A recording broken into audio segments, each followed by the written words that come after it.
Hello, good evening and welcome to Nottingham Astronomical Society's annual prestigious lecture for 2020. In recent years, our annual lecture has been given by some well-known astronomers, including Dame Professor Jocelyn Bell Burnell, and last year we welcomed Professor Lucy Green. Our 2020 annual prestigious lecture is given this evening live by Damian Peach. Damian is a British amateur astronomer and a world-renowned astrophotographer. A fellow of the Royal Astronomical Society, he's been an active astronomer for over 30 years, having been originally inspired into astronomy by reading astronomy books in his school library. Damian has written several papers for the British Astronomical Association's journal, and he's made several appearances on the BBC's Sky at Night television programme alongside Sir Patrick Moore. Indeed, in 2003, he even imaged the planet Mars live for the programme from La Palma. As you'll have seen in the introductory video, Damian's images of the planets give some simply astonishing detail, and the quality really rivals the planetary images taken even by the Hubble Space Telescope. Please do take the opportunity after this lecture to have a look at his website, which showcases some of his marvellous images taken over the last 2 decades.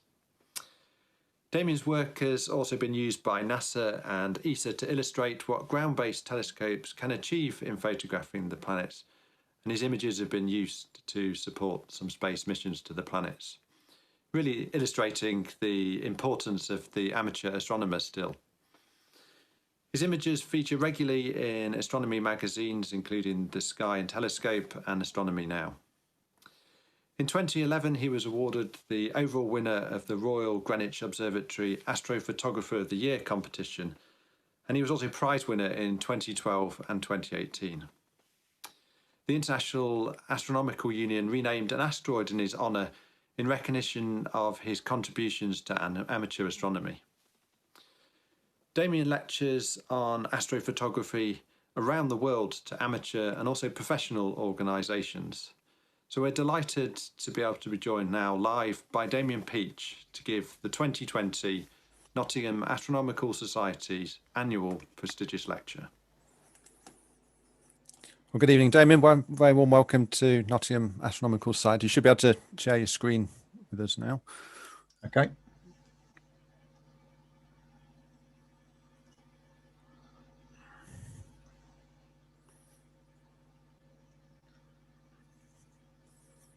Cool, excellent. We can see that. Okay. Cool. I'll hand you over for your talk on high resolution astrophotography.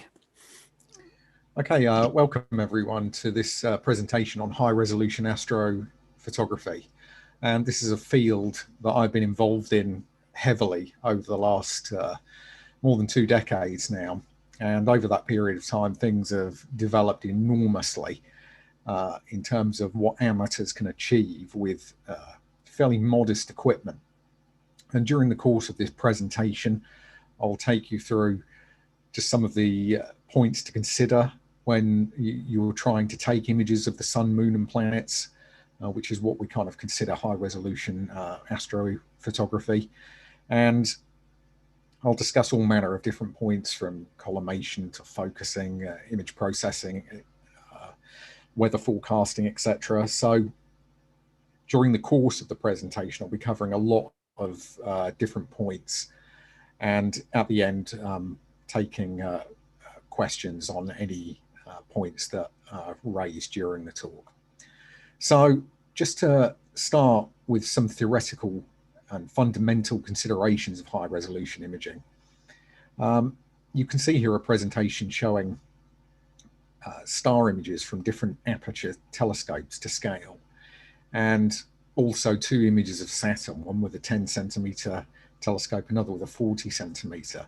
And this is just a basic illustration that when we take the Earth's atmosphere out of the equation, so we just consider the telescope, a larger telescope resolves or is capable of resolving much finer detail than a smaller telescope. And as you can see there, the image of Saturn between the 10 centimeter and 40 centimeter is considerably different in its resolution.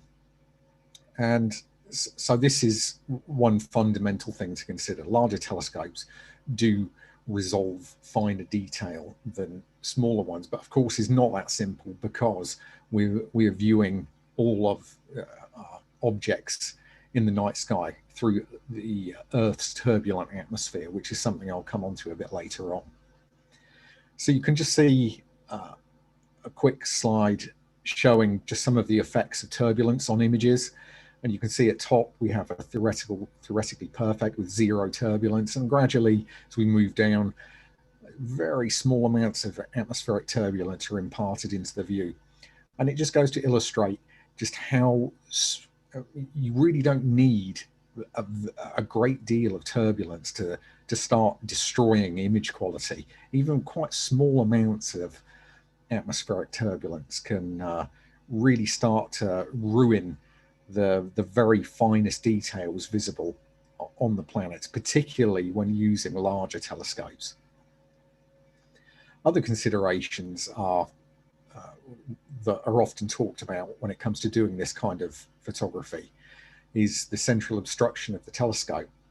So you can see here an image with a telescope with a 30% central obstruction, which is typically what you'd find on most Schmidt-Cassegrain telescopes. And indeed, these telescopes today probably produced among the finest ground-based planetary images ever taken by amateur astronomers.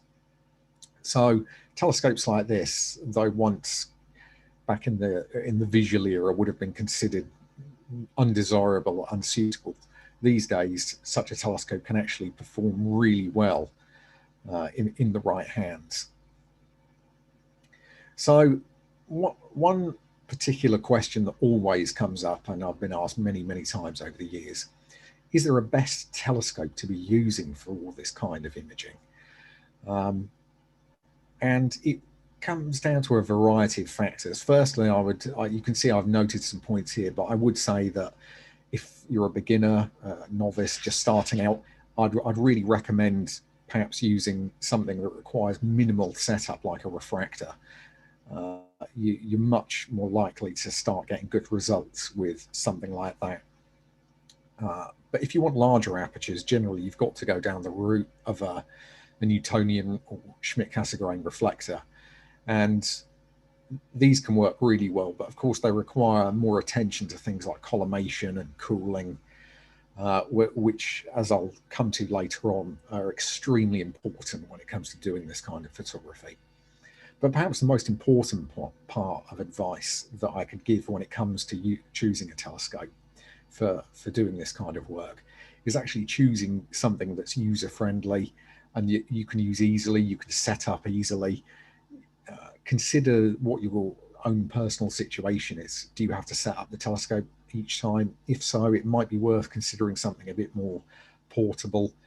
But if you've got a fixed site where you can leave the telescope set up permanently, then something of larger aperture can be considered. But it's a very important thing to consider, user-friendliness of the telescope, and not something to be overlooked.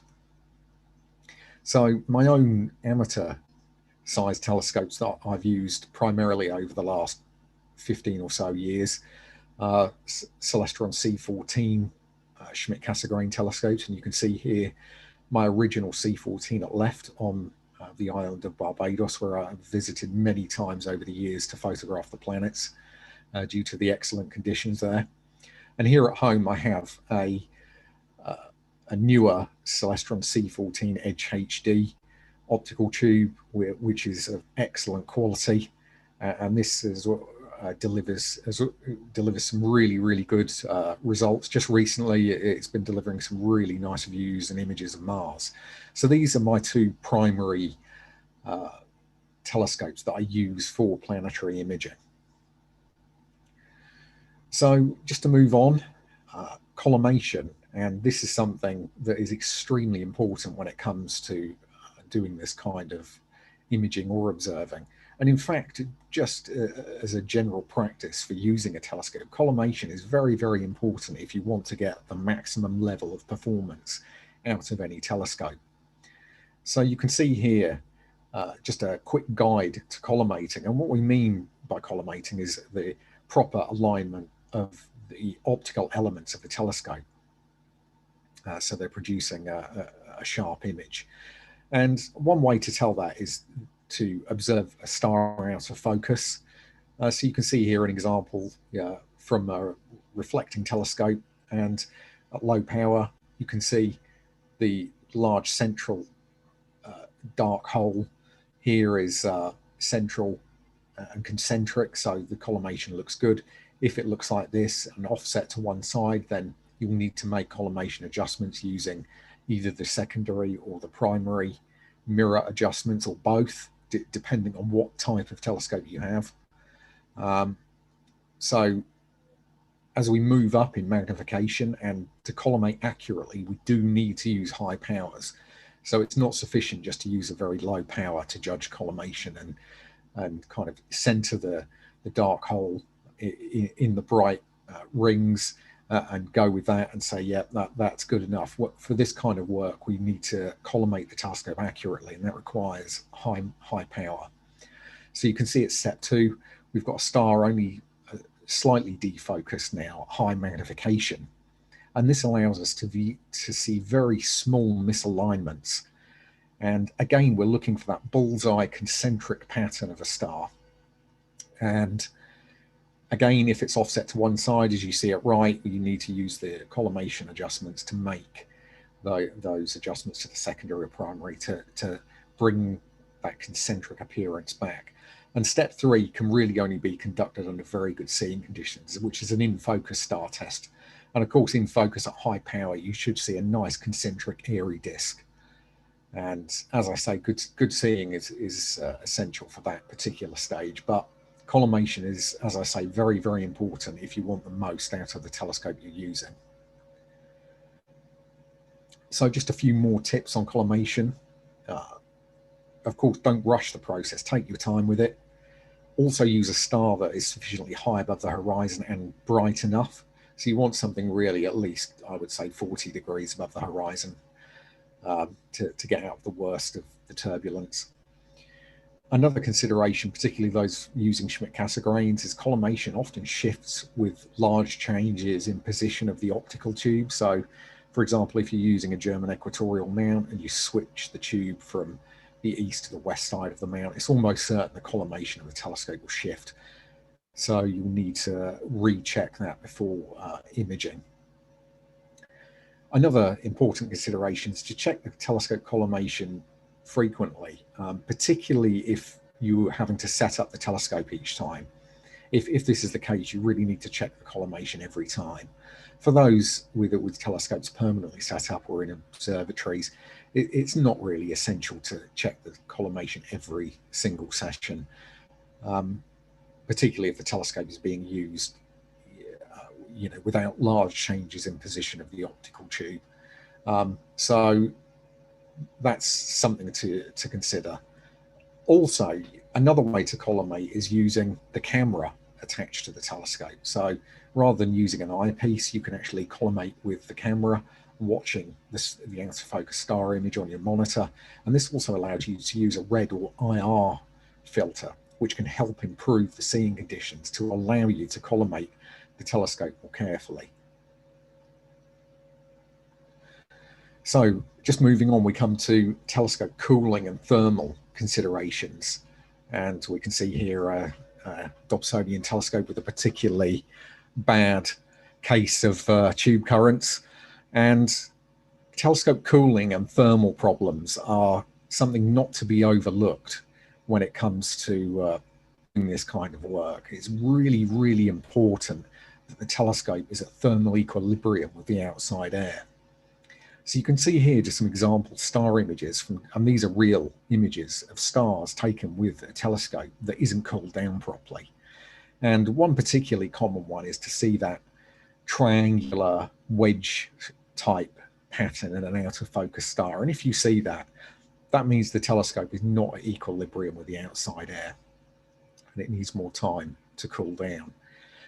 And one of the problems that you often have when it comes to telescopes is that those using larger telescopes in particular is much harder to get them at perfect thermal equilibrium, particularly if you're trying to observe the evenings. as the telescope doesn't have a lot of time to cool down after sunset. And springtime evenings can be particularly troublesome for this kind of cooling issue.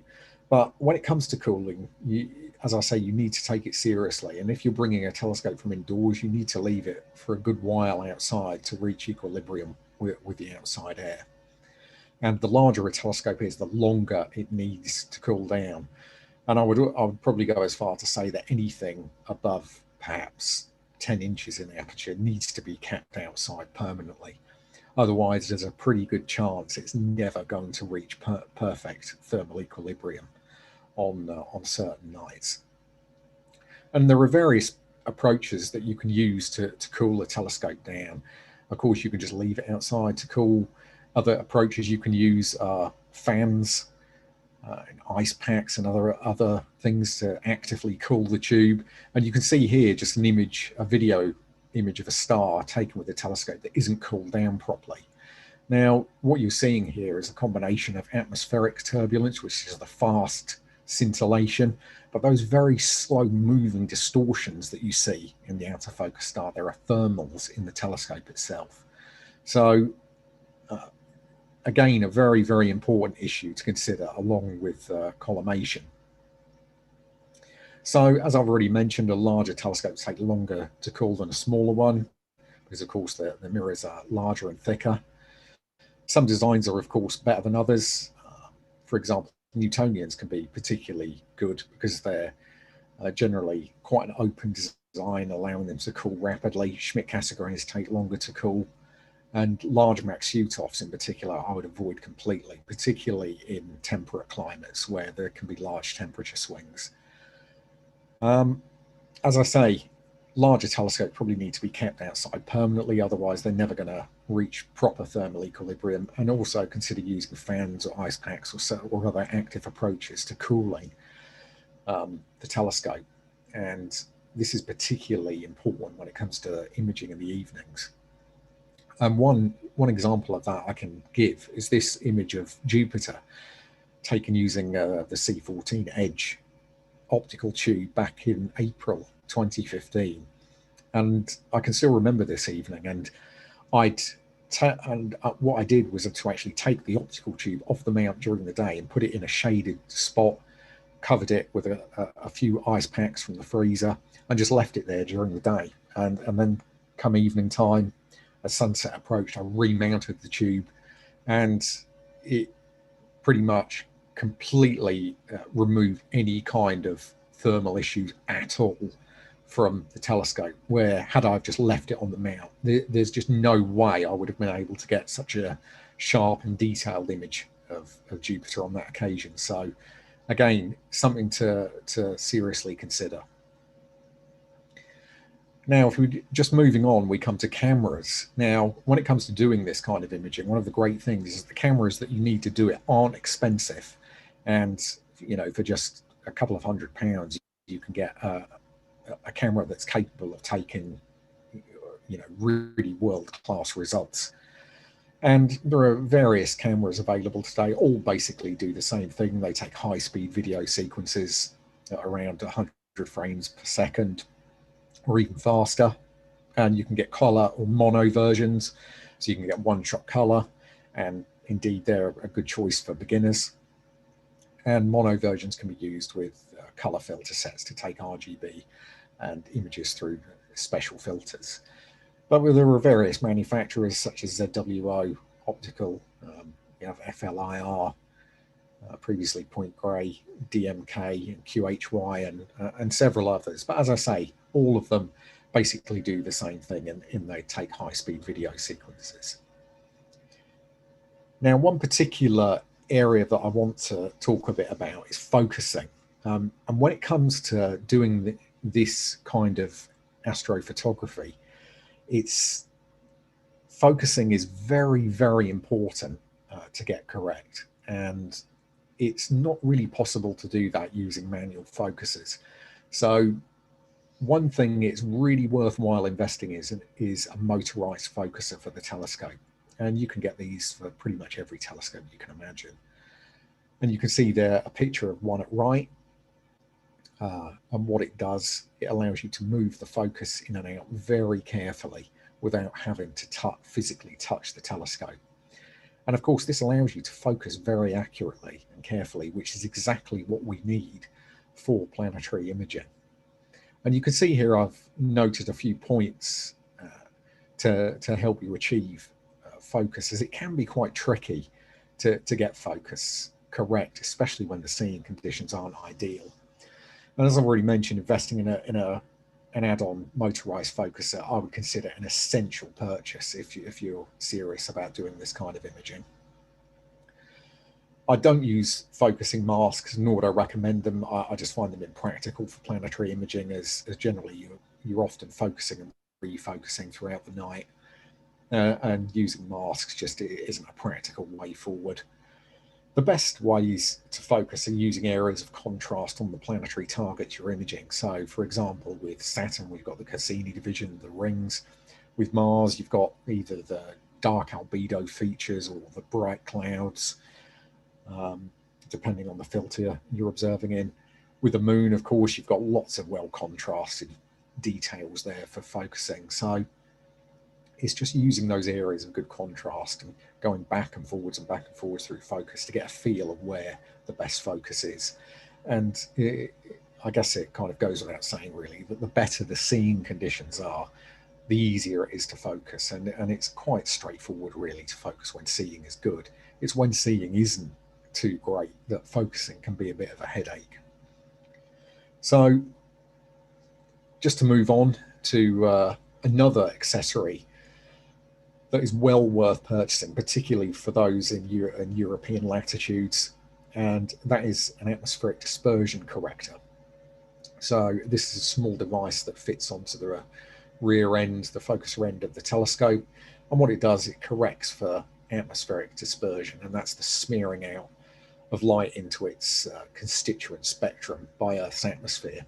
And our atmosphere acts as a lens, and the lower you move down in altitude from the zenith, the more air you're looking through and the more the light becomes spread out into a spectrum. And these devices have been popular for probably more than 10 years now, and luckily they're very low cost. And you can see here this one from ZWO, just over $100, and this is a very popular and widely used one as well. And they make an enormous difference, not just for planetary imaging, but also for visual planetary observing. And, you know, particularly with Jupiter and Saturn fairly low in the sky at northern latitudes, an ADC makes an enormous difference to both the views and image quality. So you can see here just an example, some example images of Mars. And you can see there at altitude 30 degrees, you've got a blue and red fringe. And again, this is caused by the Earth's atmosphere acting as a lens. And you can see there with the planet very high above the horizon, dispersion isn't an issue. And you can see also along bottom, we've got some images of a distant Mars by John Boudreau, which really nicely illustrates just the enormous difference using an ADC can make to the image quality when a planet is low in the sky. And you can see there just a huge difference in sharpness achieved by just using an ADC to image through.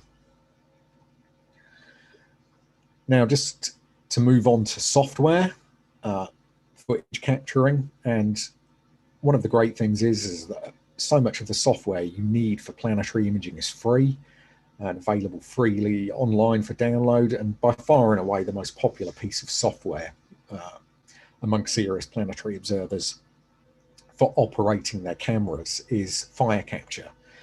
And that's available for download at the link that you can see here on this slide. And this runs pretty much every kind of planetary camera that you can imagine. And it has, you know, a multitude of different settings for camera control. So just a few tips on capturing using Firecapture. With ASI, ZW ASI cameras, for example, it's always a good idea to leave the camera at the default 50 setting You can end up with weird artifacts if you start playing around with the gamma too much. Another consideration is not setting the gain to very low levels with planetary targets. Again, you can often end up with strange artifacts in post-processing that you really struggle to get rid of. So it's always good to keep the gain. Generally, I kind of image most of my work is done with a gain around kind of 50% or so, and adjusting the frame rate accordingly. Now, with some objects, because they're fainter, like with Saturn or Uranus, Neptune, you need to use higher gain, and don't be shy about doing that. You just need to collect more data. And generally, for something like Saturn, I would collect maybe 30 to 45 minutes worth of data to go into one image. With Jupiter, around 15 minutes worth, and Mars can be around an hour's worth easily. And of course, I should say that's provided you're using WinJupos derotation to combine the data together. If not, you're going to be limited to only a couple of minutes for Jupiter, maybe 5-6 minutes for Mars, and the same for Saturn. So you're much more limited in time if you're not using that WinJupos derotation technique, which I'll talk a little bit more about shortly. I generally shoot RGB sequences, so repetitive RGB sequences using a mono camera. Particularly when the seeing is good, this always gives the best result, particularly with regard to color. I would say using larger aperture telescopes, other techniques can actually provide better results than using RGB. For example, using, maybe 50 centimeter or larger apertures, I would probably prefer to be using IR, synthetic green and blue, to obtain images, as big apertures really perform extremely well in IR wavelengths. So that's one point to consider. Another is just that I've tagged on the end there about, with regard to fire capture. The auto align checkbox in fire capture can be really useful to help with focusing, as it will hold the image perfectly still on screen while you're trying to focus. And this actually does work really well. And I've even tried it just as an experiment, focusing manually with the focus knob. And even with that, it actually helps enormously. So that's one particularly handy setting to remember, the auto align checkbox in fire capture when focusing. Now, of course, we have other software. Auto Stacker, which is now up to its third incarnation, is by far and away the most popular piece of software for stacking these video sequences we take. And what it does, it stacks the best frames into a raw image, which you can then later process. Generally, most people sharpen their images using Registacks, using the wavelet sharpening screen there to help sharpen and enhance the data. For more advanced use, for those that are more serious about planetary observing, they will be using WinJupos as well, and this allows us to counteract rapid planetary rotation. So, for example, with objects like Jupiter, which rotate incredibly quickly, otherwise, we would be limited to only a couple of minutes worth of data. Using derotation, it allows us to use easily 15-20 minutes worth of data to go into one image, which allows us to get much smoother and more detailed results. And of course, programs such as Photoshop are invaluable for all manner of different post-processing routines. And I just wanted to show a video of Jupiter taken with the Celestron C14, and you can see here this taken in good seeing. You can see it's bouncing around a little bit due to the breeze that was present at the time. But this gives you an example of the kind of thing you see with a large amateur telescope when the seeing conditions are very steady. And you can see there are lots of fine features visible within Jupiter's atmosphere. But of course, the magic really happens later on when we sharpen the data. And just to move on to Auto Stacker, the video sequence then goes into this program, and it basically does a multi-point alignment on the video sequence, and you can select how many frames you want to stack, generally I'd go with around 50% of an image sequence of 5,000 frames. I would say it's, for the most part, it doesn't work well to stack too few frames. So you might think, oh, maybe I could just stack the best 100 frames. That while it may actually initially look sharper, it will be hopelessly noisy and you'll be unable to process it. So you always need to make sure you use enough frames to go into one image. Otherwise, the result will simply be too noisy to process. So here you can see the stacked raw image from Auto Stacker. Nothing else has been done. This is 2,000 frames stacked under good seeing conditions using the 14-inch telescope. You can see when we apply wavelet sharpening, if I just flick between the two, that's kind of, this is the point where you really get to see what kind of data that you've managed to obtain. And you never really quite know what you're going to get until you sharpen the image. You often get nights where it kind of looks good, but then it turns out not to be quite so good, and vice versa. So this is kind of one of the, without doubt, one of the most fun parts of the whole process is sharpening the image, because this, as I say, as you see what you've managed to record. And I should also point out that it's all of the work that goes in before you push the capture button that goes to getting a sharp result. Collimation, cooling, focusing, all of these things are very, very important. And as I say, provided those have all been done, you know, as good as possible, then you will get the best result that the seeing conditions will allow. So just to talk a little bit more about processing, you can see here an image of Jupiter. And this is around 1,000 frames stacked. And you can see it looks quite grainy and noisy. And this is something you're always fighting against in astronomical imaging, be it planetary imaging or deep sky, and that's noise. And noise is undoubtedly one of the most unattractive things that you can have in an image. And it really greatly detracts from the aesthetic quality. And luckily today we have some really good tools for removing noise in images. So you can see here, I just flick between with a simple noise reduction in Photoshop, using the noise reduction command in there. You can see just flicking between the two. It really gets rid of all that graininess while retaining the detail. And there are also other tools that you can use, such as the noise reduction commands in Registax. So if you select the Gaussian wavelets, it allows you to use a denoise, and again, this works really well just to get rid of the graininess that you sometimes get in images. And as I've already mentioned, the Photoshop noise reduction process, actually, this also works well. And as I say, there are many other tools out there, but noise is something that I've always really hated in images. So I've always kind of gone to great lengths to try and make images nice and smooth, as they just really look nice to the eye. And the same could be said for deep sky images as well. So of course, one thing that we simply can't get away from here in the UK, and indeed in many other countries, is the weather and seeing conditions. And particularly here in the UK, over the past month of October, we've had an absolutely exceptionally wet October, where the picture there of the guy on the bicycle under about 2 feet of water is not really an exaggeration in some parts of the country recently.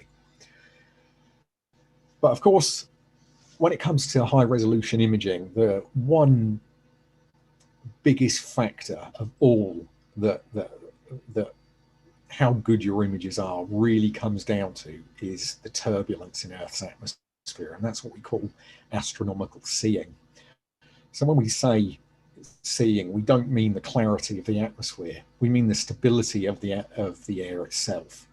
And because the air is mixing and of different temperatures and densities, it's kind of mixing like a great big ocean, which we're sat at the bottom of. So you can kind of think of us down here at sea levels being sat under around 20 kilometers of air above our heads, that we have to look at all of the celestial objects through. And this basic graph that you can see here illustrates the point nicely. You can see light emitted from our celestial object, of course, passing through the vacuum of space, is completely unaffected. As soon as it hits Earth's atmosphere, the wavefronts are deformed by the temperature and density differences.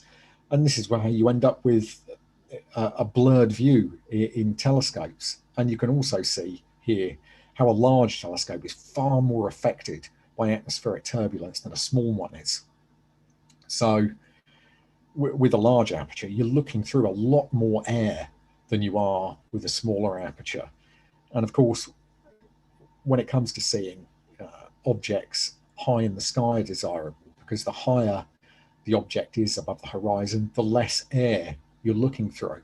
So down at 15 degrees altitude or so, where Jupiter has been in recent apparitions for the UK, you're looking through 3 times as much air as you are at the zenith, and you can understand why it's so difficult to get sharp images when planets are low in the sky.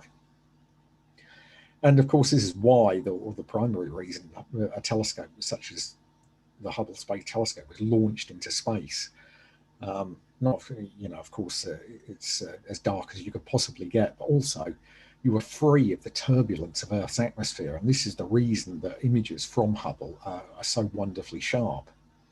But of course, there are things that big observatories use down here on the surface, such as adaptive optics. And you can see here an image of Uranus with a 4-meter telescope with the adaptive optics turned off, and one with the adaptive optics turned on to correct for atmospheric turbulence. And you can see the enormous difference it makes, and just how much atmospheric turbulence affects image quality.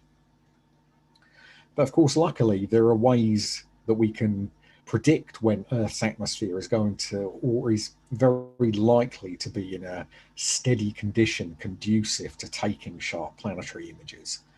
So here we can see a couple of weather charts. The one at left is a surface pressure chart, which shows a big anticyclone across the UK. And it's these big high pressure systems that we need to look out for when it comes to planetary imaging. Anytime one of these is situated over the country, this is the time to get out and observe the planets, as during such times it pushes away the high altitude jet stream, and the air is generally much more still and tranquil under these systems. And pretty much all of the best nights I've had from my home site in the UK over the many years observing have all been under these big high pressure systems. Of course, there are other considerations. As I say, I just mentioned the jet stream, the high altitude winds at around 40,000 feet above the surface. These play a significant role in the sharpness of planetary images. And you can see there at right a map of the winds at high altitude. And those green, yellow areas are where the jet stream is strong. Those pink areas where it's far away and the air at high altitude is tranquil. So it's those areas that we're really looking for. And luckily, there are some great forecast tools online that you can use for keeping a close eye on the weather patterns. And it kind of informs you, and you know when to get outside to make the effort. So, for example, if there was a low pressure system blowing through with strong winds and the jet stream was parked over the country, it's almost a waste of time for the most part to try and take detailed images of planets, because you're never going to succeed. Other times, it's much easier to, or good seeing can sometimes be much more likely to occur at certain times, such as, for example, here in the UK, sunset can often provide steadier seeing than at other times of the night, even if later on in the night it becomes poor. I've had many, many good views of the planets around sunset over the years, so that's certainly worth considering. And also, as I've mentioned the jet stream, the low altitude flow of air is also a significant consideration. And as a general guide, particularly for those in the UK, when you have a west to southerly flow, this generally brings steadier seeing conditions than when you have either a northerly or easterly flow. So the northerly or easterly wind directions generally often bring poor seeing conditions, whilst the southerlies and westerly flows that we often get as large high pressures begin to exit to the east, they generally often bring the steadiest seeing across the UK. So you can see here just another map of the jet stream at high altitude. Again, the green, yellow areas are where it's really strong, and you can see it kind of dips down over northern Spain, across France and the southern UK there. And this is constantly changing from day to day. So again, as I say, there are some great forecast tools online that are available to follow the patterns of weather all around the world. And as I say, it's well worth just looking at some of these sites, and it just allows you to inform yourself, and you know when to make, or when to really be there to make the effort to get out there to try and get planetary images when those big high pressure systems move in. But of course, unfortunately, some areas are far more favorable for planetary imaging than others, and there are certain parts of the Earth where excellent seeing conditions are almost commonplace, such as the tropical latitudes. And you can see here a jet stream map at left of the Caribbean region where Barbados is, and you can see there's basically zero jet stream for the vast majority of the year. Whilst at the temperate latitudes, right over Japan, for example, in winter, the jet stream can be really terrible, making observing and imaging the planets very difficult. But of course, if you're waiting for a perfect night of conditions, I think, with myself, even after many years of observing, I could probably count the number of nights I would class as near perfect on the fingers of one hand. So yeah, there's always something that comes up, be it clouds, seeing, technical issues, etc. Now, if you're of the mindset that you're kind of really fed up with, perhaps battling against the cold and troublesome weather here in the UK, you always have the option to travel overseas to observe. And this is something that I've been fortunate to do over many years now. And although it can require some expense and effort, the kind of views and images that you can come away with can really be worth it. These are just some of the sites that I've spent time observing from over the years, from sites in South America, North America, of course, Barbados, the Canary Islands, Cyprus, etc. So I've got to, observe from quite a few different locations around the globe over the years, and there's certainly been some interesting and eye-opening experiences. And often the best place isn't perhaps where you think it would be. Now, when it comes to transporting equipment overseas, most people would kind of balk at the idea of putting an expensive telescope on an aeroplane.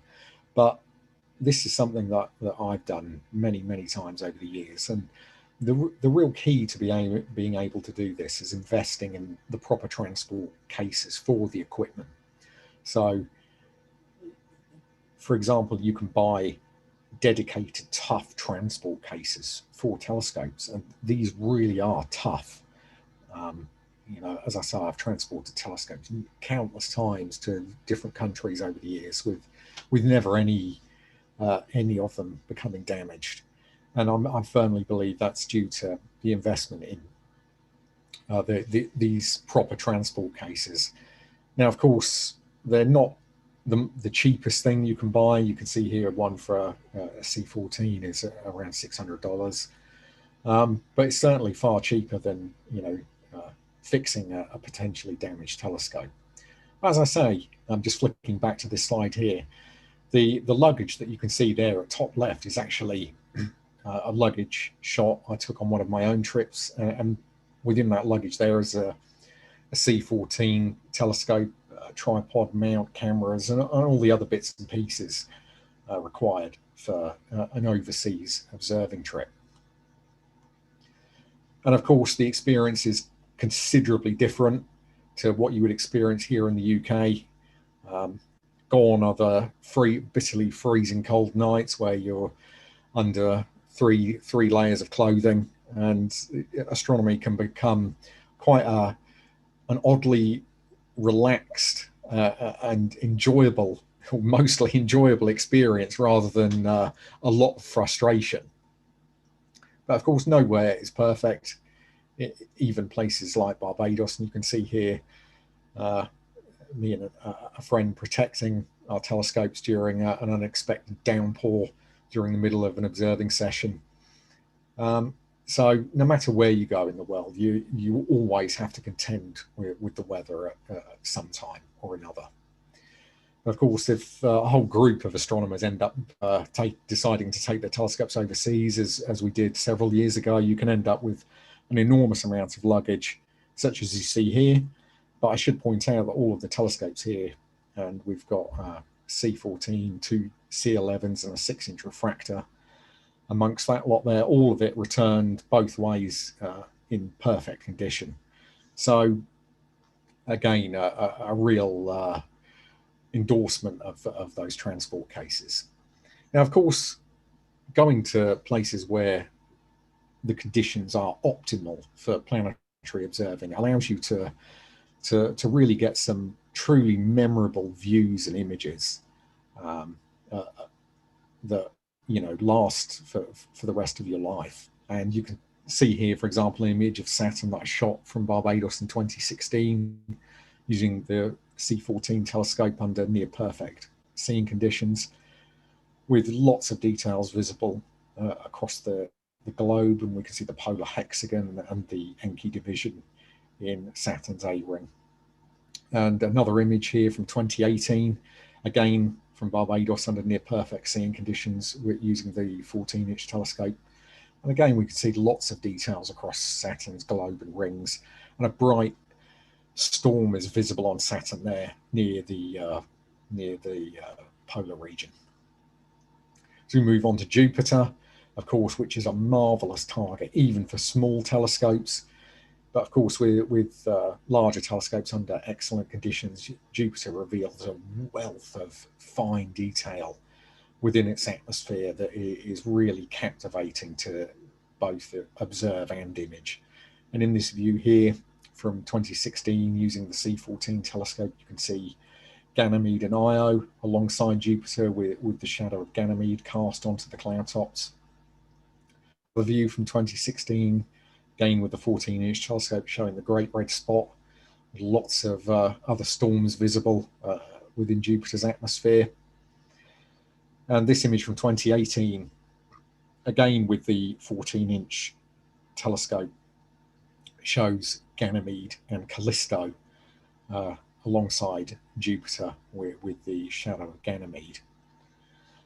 And another image of Jupiter from 2018. This is again with the 14-inch celestron, and this was a particularly interesting observation as it was taken near the point of exact opposition of Jupiter in 2018, and you can see that Io is actually eclipsing its own shadow. So yeah, quite a rare event captured there. Of course, just recently we've been treated to a close opposition of Mars, which is always a wonderful target for telescopes, both big and small. You can see here some views of Mars during its opposition in 2016, taken using the 14-inch celestron telescope. And you can see lots of clouds within the Martian atmosphere, as well as the dark albedo markings on the surface. areas where the reddish dust has been blown away. And also towards the bottom left there, you can see a localized dust storm in progress on the planet. And that's visible, just this feature here.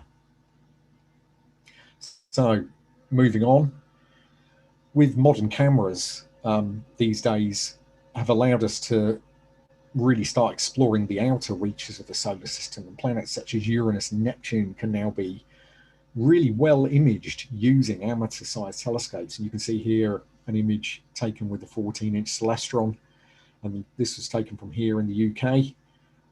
You can see there the bright polar region and equatorial band visible on Uranus. An image of Neptune and Triton taken using the 14-inch Celestron in good conditions. And you can see a bright storm visible there on Neptune. And Neptune is actually a very active planet when it comes to atmospheric storms and features. And many such features have been discovered by amateurs in recent years. So those with larger telescopes, it's well worth keeping an eye on Neptune. Of course, the moon is a fantastic target for high resolution imaging, be it big or small telescopes. And you can see here a view of two of my favorite craters, Petavius and Humboldt, visible towards the top of the image. And just moving on, a view of Copernicus, a very famous impact crater on the lunar surface. Again, these are taken with the 14-inch telescope. Of course, you can also observe the sun using large telescopes these days. And this is an image of a very small sunspot group taken using the C14 with a full aperture solar filter. And as I say, it's now possible today to actually use big apertures for solar imaging, and they can indeed produce some really stunning views of sunspots.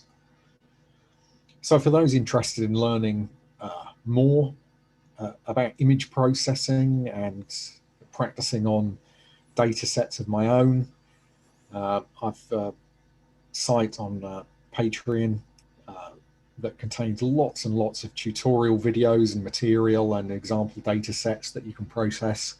And it's, as I say, there's lots and lots of material there for those that are more seriously interested in learning how to observe and process planetary images. So just to summarize this presentation, firstly, a good quality telescope is essential regardless of the type. Of course, as I said, a refractor is better for beginners. For those more advanced, I would go with a reflector of larger aperture. Of course, choosing something that's user-friendly, so important to do that. Collimation, as I've already mentioned. Also making the effort when good seeing is likely. So wait for those big high-pressure systems to move in. So keep an eye on the weather forecast and make the effort when they move in. Take your time with image processing. It's really just a matter of experimenting, and there's no one setting that works for every single data set. And this was kind of, one of the prime motivations for setting up the tutorial site a few years ago was, kind of just being able to give proper detailed advice on all of the vagaries of image processing, as there really are so many. It can be quite a minefield. But as I say, it's really about experimenting, and there are lots of different avenues you can take to achieve a good result. Now, of course, all the images are far more than just pretty pictures, and I would highly recommend submitting your work to the British Astronomical Association or the Association of Lunar and Planetary Observers. You can also submit your work to the Juno mission site, as NASA, of course, have the Juno spacecraft in orbit around Jupiter, and amateur work is being used to help target features within Jupiter's atmosphere. So it's well worth taking a look at that. But I'd just like to end this presentation with an animation of Jupiter that I produced in 2016 during a period of observing under excellent seeing conditions using the 14-inch Celestron telescope. And it just is a good illustration of the levels that have been reached today by amateur planetary observers, and hopefully some of what I've had to say here will help you and motivate you to get out there and try for yourself. So thank you very much. Thank you very much indeed, Damian, for providing our 2020 prestigious lecture. It's absolutely superb. And I think for those of us that actually have a go at imaging planets, I think we all know just how excellent your images are. So that's a really great presentation. Thank you for that. I was looking at your image of Mars that you took the other night, and that was excellent. I was comparing it to actually my map of Mars, and I could pick out the individual features on there. So just amazing what resolution you actually get out of that. Damian's kindly agreed to take questions for us for the next 15-20 minutes. So if you want to ask Damian a question, do submit those now on using the YouTube live chat function, and I'll put those on the screen and we can ask Damian those. There we go. I'll kick off with one for me if that's okay. So I've got the opportunity. I guess I've got my mind set on the Great Conjunction coming up towards the end of the year. Yeah. We did talk on that in the last meeting. So Saturn and Jupiter are going to be really close, but really quite low in the sky. Yes. And I guess time-wise, we might be forced to do a bit of imaging in the daytime. So have you got any tips for trying to do any imaging of Jupiter and Saturn for the Great Conjunction if we're trying to catch them sort of around sunset or just a bit before? Yeah, it's a shame that this is going to occur with the planets so low down in the sky. You know, obviously both of them coming up towards solar conjunction, so they're low down. They'll be low down after sunset. But there are some techniques that would be well worth considering. Firstly, imaging through near infrared filters. So, for example, using filters such as an IR685 or IR742 filter could really help improve the image quality, and it will also allow you to image with the sun pretty much on the horizon. So you can really make the most of the limited time you'll have to actually observe this event. It's going to be an interesting one to attempt, isn't it? It's the closest they've been since 1623, so it's definitely one I want to try and capture. They'll be, I mean, very, very, I think they're about 6 arc minutes apart, so very close. Yeah. Well, we'll look forward to seeing your images of that if you manage to get any. Right, we'll take some questions from YouTube. We can see quite a few coming through. So first one up there, what's the biggest aperture that you'd go for a back garden telescope if money's not an object? Can you go too big? I've seen people with with backyard telescopes up to 1 meter in size, but I'd suggest something like that is probably a little bit excessive. Mm-hmm. I'd say something like around 16 to 20 inches, probably 20 at the very most. Particularly when it comes to doing planetary observing, I think the vast majority of the time, your kind of 14 to 16 inch telescopes are more than enough for the seeing conditions that you're going to experience from your home site. And it's only on those rare exceptional nights that big apertures really do start to perform. I guess it comes down to portability as well, if you haven't got an observatory typically. And like I said during the presentation, user friendliness, you know, overlook that at your peril. Question from James, what filters are best used for lunar imaging? For lunar imaging, I generally go with using a standard red with IR block. I find that gives a bit better quality than using IR filters for lunar imaging, as the resolution is a little bit better, particularly with smaller apertures. But yeah, generally that filter has always kind of been my favorite for lunar work. A question about the image. I think I mentioned that you'd taken of Mars the other day. What telescope did you use to capture that? So that was actually taken using a remote observatory. And the telescope that took that is the 1 meter telescope operated by Chilescope, which is located in the Atacama. And I was able to use it to do a remote planetary imaging session using the telescope, and the telescope's used regularly for that purpose. And of course, when you have a really big aperture telescope in an excellent location, and you end up getting a really good night, it's possible to see some very, very fine details, particularly on an object like Mars, where the features on the Martian surface are really contrasty. Question about, I think it's called edge rind, the technical term for it. How can you go about preventing that? Is any techniques? The best techniques for removing or dealing with the edge rind on Mars, and I should say it kind of affects smaller apertures more so than large ones. So, with really big scopes, you don't even see it at all. For example, the images from Chile don't suffer with it at all. It's only with amateur size instruments, and it's caused by diffraction. So it's not something you can get rid of preventatively.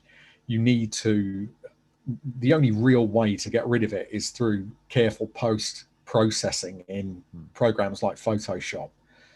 And you can find videos on doing that on my tutorial site. Yeah, I think there's some quite interesting articles and researching as to why it comes about. I know I've sort of tried imaging Mars the other week, and it seemed to come out when I over-process the image as well. It can be a tricky thing to deal with, but ultimately all amateur images have it to some degree. As I said, larger telescopes generally suffer less, but if you want to get rid of it, the only way is using post-processing techniques. And I know Martin Lewis, for example, has done extensive work on the effects of the edge rind and its causes and techniques to remove it. Yeah, I think he did a lecture for the BA on it not long ago. It's quite interesting. Question about your taking telescopes abroad. Do you have to advise in advance to get that sort of luggage on board? No, never once in all the trips that we've done over the years have we actually had to do that. It's always just been checked in, and I think one of the advantages with astronomical gear is that it's not lightweight, so it's not like a suitcase where you can kind of throw it around. And I think that's probably one of the main reasons that they've always arrived and during their transport in perfect condition over all the trips that we've done. Your heart must be in your mouth though when it disappears off down the luggage belt. To be honest with you, I think during the first few times I did it, I'd be lying if I said it wasn't nerve-wracking. Yeah. But the more times I did it, I guess the more I just kind of got used to it, and and everything always kind of worked out okay. And in fact, there were even times that I remember collecting the telescope from the airport, taking it to the observing site, and then setting it up, only to find that the telescope was pretty much still in near perfect collimation. Quite impressive. I'm not sure I'd be quite brave enough to take mine, but there we go. If you get the images, it's definitely worth it, I suppose. Yeah. One on AutoStacker. Is there a limit to or the type of files that it will process with it, and is there any software that you can convert them? Well, generally, I mean, most planetary cameras you're shooting in either SER or AVI formats. An AutoStacker will deal with those, no problem. It can also open images as well, such as TIFF and other common formats. But typically, with planetary imaging, you're always dealing with either SER or AVI formats. Is there a preference between the two, SER or AVI? Because I imaged the night with both and couldn't tell a massive difference. No, to be honest with you, I mean, I don't think you can really tell any difference between them. I've generally always used SER over the years. A couple of questions about ADCs. So do you use ADC with your mono camera? Yes, I do. Dispersion is still present, even through filters. And I should probably say that dispersion affects short wavelengths far more than it does long wavelengths. So, for example, IR or red light, yeah, you could get away with not really using an ADC. But when it comes to, if you want really good blue light images, even with Mars at 40 degrees, you need to be using an ADC. Yeah. And would you collimate before attaching the ADC or with it attached? I generally collimate with the ADC already in place, so the whole image train is there.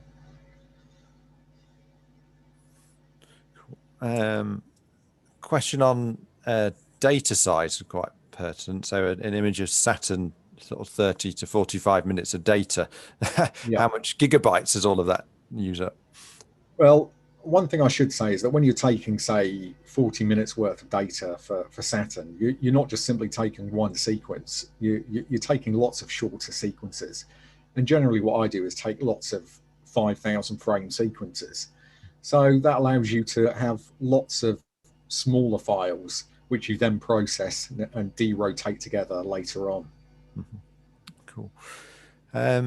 Do you use the same telescope for deep sky imaging, and do you have any device for focusing on deep sky objects? I think you showed a Basanoff mask. Yeah, with deep sky, it's generally better. I mean, you can get really repeatable and good results using things like a Basanoff mask, and it's really easy to do as well. But when it comes to like deep sky stuff, I mean, comet stuff I've done both remotely and with my own equipment, and deep sky stuff primarily remotely.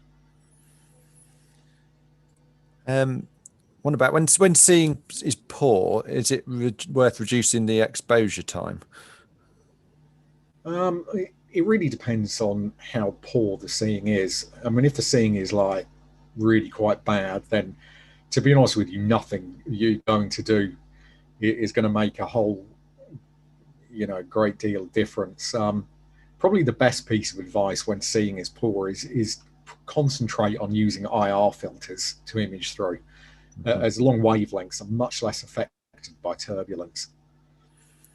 It certainly seems to have been a bad run of seeing over the UK for Mars. I don't know if you found the same, but I think there might be a bit of a decent patch this weekend if we get any clear skies. I've had some. I had some good nights at the end of September, and I had a few actually during October. We did have a few decent nights from here at home in October, which I've not actually processed yet. So, yeah, it's just a case of you've got to, if you want to catch those rare periods of good seeing, one thing you do have to do is observe as much as possible. Another one on cameras. So can a camera intended for deep sky imaging, such as the ASI 183 MC, be used on planets, or do you need to go and buy a separate planetary camera? No, I mean, a camera like that is perfectly fine. You could get some good results using a camera like that for planetary. I would say that with cameras like that, you can often use, if they have larger chips, you can crop it down using region of interest. So yeah, I mean, cameras like that should work fine. I think question from one of your talks: did you earlier list mean high gain rather than low gain? I'm quite sure which bit that refers to. Yeah, I just as a general guide when it comes to imaging the planets, it's just not using it really excessively low gain. I generally try and shoot with a gain maybe around 50% on most planetary targets, aside from things like Saturn or Uranus and Neptune, where you have to use high gain. Oh, here's a good one on derotation. I'm going to step in with one of mine. So, if say Mars, what's the maximum sort of image time that you think you can get away with before you start needing to use derotation software? With Mars, you can kind of get away with maybe, I'd say maybe 6-7 minutes in total. Right. Mm-hmm. Because AutoStacker itself can cope with a tiny bit of rotation. Yeah. So you could get away with several minutes, I think, without too much trouble. But you know, when you're using deep rotation, you could take easily kind of 10 times as much data.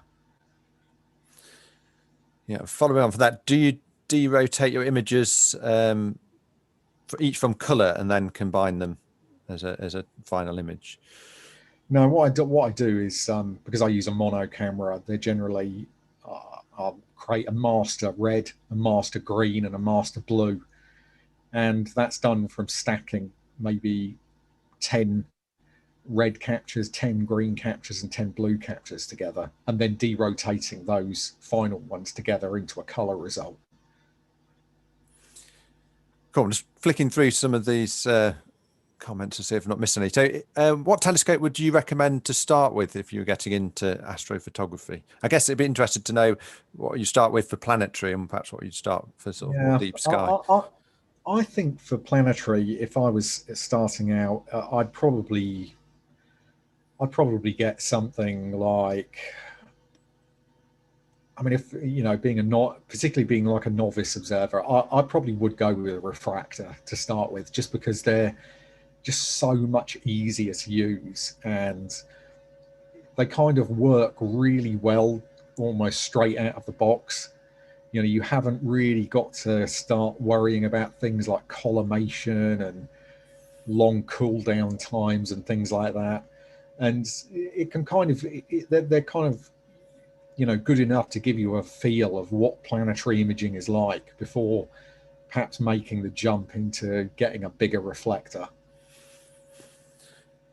Yeah, interesting thing I was just thinking of, with you do a lot of imaging of comets. Is a lot of the techniques similar to imaging some of these comets, or is that more deep sky?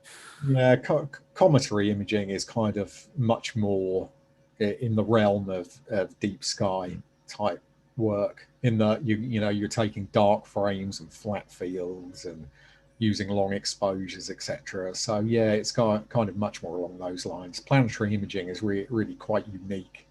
Yeah, we had a question in saying, do you just focus on planetary or do you do deep sky as well? Yeah, so of course, I mean, primarily, yeah, I've always been a planetary observer. That's kind of my first love, and I think it probably always will be. But yeah, I've done a huge amount of comet imaging over the years as well, and also, you know, occasionally frayed into deep sky as well. And we're talking about frame rates. What sort of frame rates do you use for doing your lunar imagery? With lunar imaging, it's kind of worth having quite a high spec computer, because you often need to use, it's desirable to use the full chip area. And to do that at the highest possible frame rate, you actually do need a really good computer.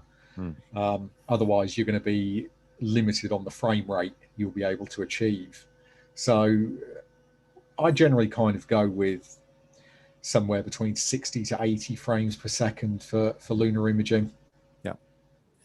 So what's a good frame rate for a computer? Something like about 120 frames per second, something like that. Is that decent? Yeah, I mean, you know, to achieve the kind of maximum possible frame rates using some of the more popular planetary cameras, you're probably going to need something like an Intel Core i7 processor with a decent amount of RAM and probably a solid state drive as well. Yeah. And do you get the image size down to sort of save on memory? Yeah. When it comes to imaging the planets, absolutely. Because, you know, for example, with Mars, you're probably only using maybe, you know, 15% of the chip area. Yeah. You know, so a very small amount of capture area. Yeah. Any tips for dust bunnies? They seem to be a bit of bane of my life, trying to avoid them on the chip. They Quite really difficult are. to see sometimes. Yeah, they really are a pain. Unfortunately, I don't really have a magic solution for those. There is one thing I'll tell you that you do need for dust bunnies, though: patience and lots of it. I think the other night I must have explored the entire chip of the camera trying to find an area without one. Yes, but I guess I know that feeling. clean your kit, I suppose. Yeah. Final question then. What about a Maxtoff 127 for starting? Is that Yeah, something like that would work well. I'm just kind of with a beginner's scope. I'm keen to avoid having to go through like the process of collimation and stuff. So, that's something that can be, it takes a little bit of practice to kind of get your head around and be able to do it kind of consistently and accurately. So, yeah, but a small max suit off would work really nicely. A refractor, so something like that. Brilliant. Well, thank you very much for an excellent lecture and taking those questions. It was superb. Okay. Very much appreciate that and keeping us going whilst we can't meet face to face. And I think we've had easily our highest ever meeting attendance for the society. So that testament to just how good you are at imaging. So thank you very much. And yeah, hope to see you again soon. Okay, thank you.